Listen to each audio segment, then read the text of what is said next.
This week, I'm going to be sharing with you simple, practical diet and exercise tips to help you get in the best shape of your life this year while helping you save even more money.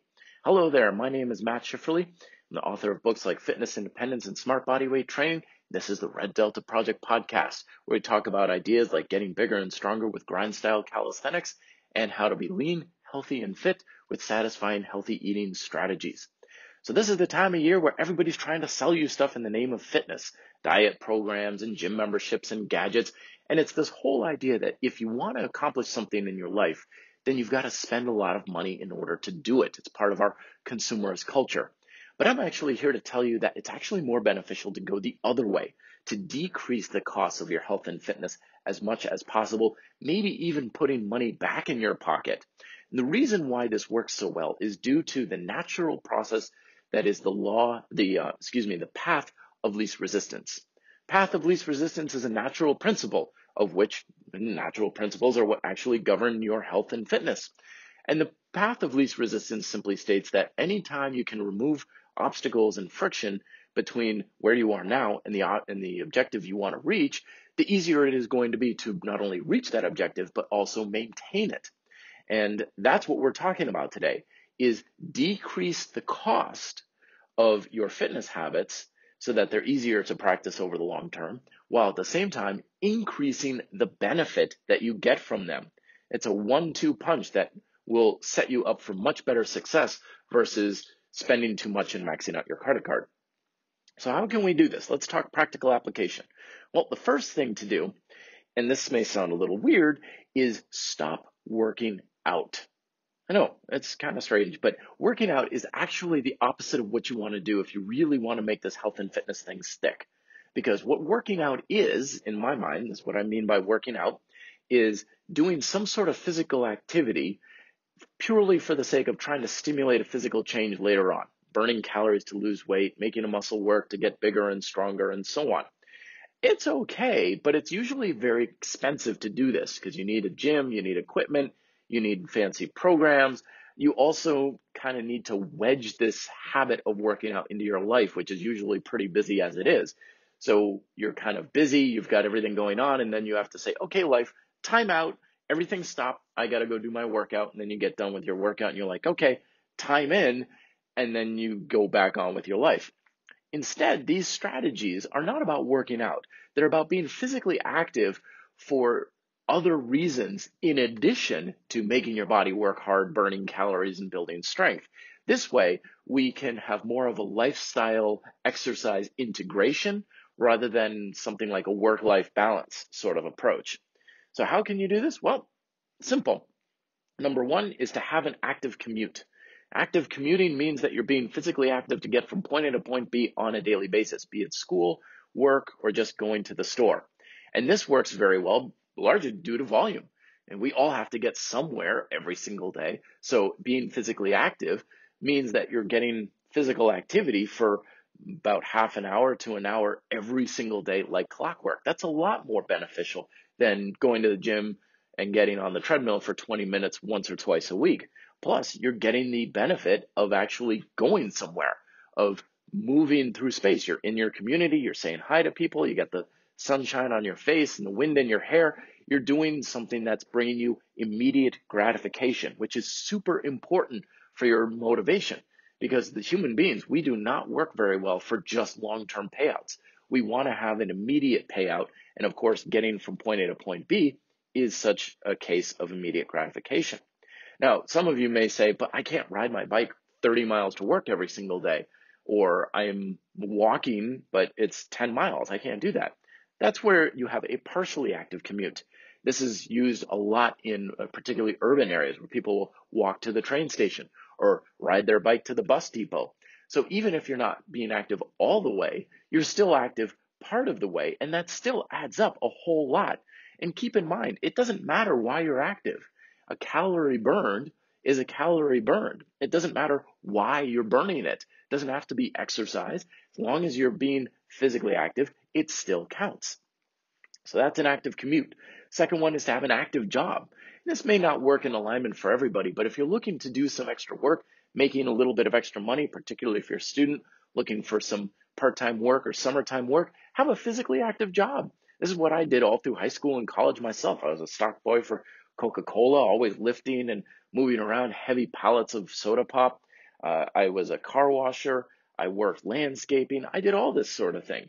And believe me, that will burn a lot more energy and get you a lot more physically active than any sort of physical gym workouts for sure. And in this case, you're not only being active for the sake of burning calories and stuff, but you're actually getting paid to do it. How fantastic is that? So there's your active job. The third approach that you can have is to have an active hobby. And this is one I definitely recommend. Everybody have some sort of a hobby that keeps them physically active. This also gives you a good social aspect. You can have clubs like meetup.com where you have running clubs, hiking clubs, skiing clubs. You can maybe find kettlebell clubs, calisthenics clubs, any sort of a fun physical activity rather than just doing work for the sake of doing work.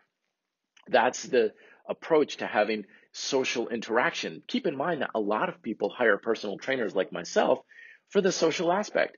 They want to know that people are going to be with them. They want to learn from other people. They want to learn technique and they want to learn better ways of doing that.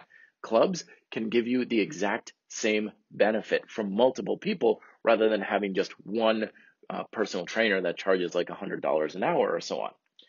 Now, those are the three major things that I recommend is have an active commute, saves you wear and tear and gas and stuff, but you're active every day. Have an active job, same kind of deal, and have an active hobby. But sometimes I know it's like, yeah, but I just need something that's going to be simple that I can just do to build some muscle or burn a little bit and get some physical activity if I'm not doing those three things. This is where simple, efficient methods like calisthenics training, kettlebells, dumbbells, all of these things can come into play, where it doesn't require a whole lot. You put a pull-up bar in your doorway, and every time you walk under your door, you get a couple of reps of hanging leg raises, let's say. You don't necessarily need to put your life on hold in order to do some repetitions. You just simply have something that's freely available around your home or your work that you can quickly jump into for a minute or two, and then you get on with your life. This is that whole part of the workout life integration rather than having it in a balanced way. Of course, you'll need to learn some information on how to do that, but of course, things like this podcast, my YouTube videos and stuff, joining a club, those are things that can really help educate you on how to progress and improve your exercise quality, because ultimately your success will come not from so much working harder, is working better. And resources like that will teach you a ton about how to improve versus having to, again, invest in a lot of expensive programs and coaching and stuff, which isn't bad, but it can add up very quickly. So let's also now talk about food and dieting and stuff, because that's a lot of stuff now. It's kind of funny how many places will say that you can lose weight on their program, like you have to spend money in order to lose weight. But in fact, I'm a big believer that healthy dietary habits should put money back into your pocket rather than cost you money. And one of the biggest examples of this is learning how to make your own food. When you make your own food, you greatly decrease the cost to your grocery bill. You also decrease the cost of like eating out, and you also get a lot more benefit from the food itself. The reason for this is because you can make your own food. You're in control of it. A healthy diet boils down to three things. What are you eating? How much are you eating? And when can you eat it? And when you are making your own food, you get much more control of those three factors. So I know it's a little bit of work up front, seemingly, to make your own food, but it's actually a lot less work in the long run, especially when you make stuff in bulk. If you even live alone or whatnot, have tons of leftovers. Don't just cook for two or cook for one, cook for six. Make a ton of food and then you put it in containers. That way it's quick, heat and eat kind of meals that you can have throughout the week. Very simple, practical, plus you can make it exactly how you like it, so it tastes great, a lot of nutritional value, put a lot of healthy things into it, and it's a lot cheaper and a lot easier to integrate into your lifestyle versus putting the pause button, going out to eat for every single meal that you have. Saves you a ton of time, money, and energy. The other thing that you can do is cut back on the luxury calories. Luxury calories are foods and things that you consume that your body doesn't necessarily need. Lots of times this comes from beverages, alcohol, juice, smoothies, protein shakes, and soda, coffee, drinks as well. Other things are snacks. Also eating more than you need, like if you're satisfied but you're still eating and stuff, all of this stuff creates a lot more calories that are coming into your body that you're actually paying for. I know some people don't really realize it, but it's expensive to be overweight. It costs money to be fat. And the idea that you have to spend money to lose body fat is actually backwards. In some cultures in the world, at some points in human history, being overweight was a sign of wealth because it costs a lot of money to do that sort of thing. But now we have it backwards and we think that you have to spend money and being lean is a form of wealth, but it's actually the opposite. Cutting back on the calories you don't need from extraneous snacks, eating big, huge meals past the point of satiety and not having leftovers, and just junk food and beverages and stuff, put calories into your body that you don't need. These are your luxury calories, but you're also paying for the ability to do so.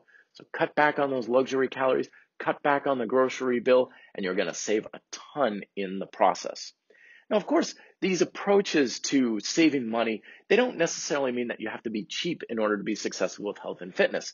What this all means is save where you can to increase your chances of success, but this also frees up funds for the things that are important for you. Like for me, example, I'm a big mountain bike fan. I love having a really high-end mountain bike. So I don't have a gym membership. I don't have an expensive home gym. So I put that money towards better mountain bike wheels. I can put those funds towards the things that are important for me and that are more of a priority for me. But do I need to spend that kind of money to have an effective bike ride and get to work? Absolutely not. $20 bike that I get from a garage sale is just as effective piece of equipment as a $5,000 mountain bike. They both treat the body in the same way. So have your priorities of where you're spending your money and buy your luxuries as you wish. But recognize that you don't need to spend a lot of money in order to get in shape. And the most efficient and effective means of health and fitness are actually going to be very efficient for your pocketbook as well. So there you go. Save money, live better, and have a better body by this time next year.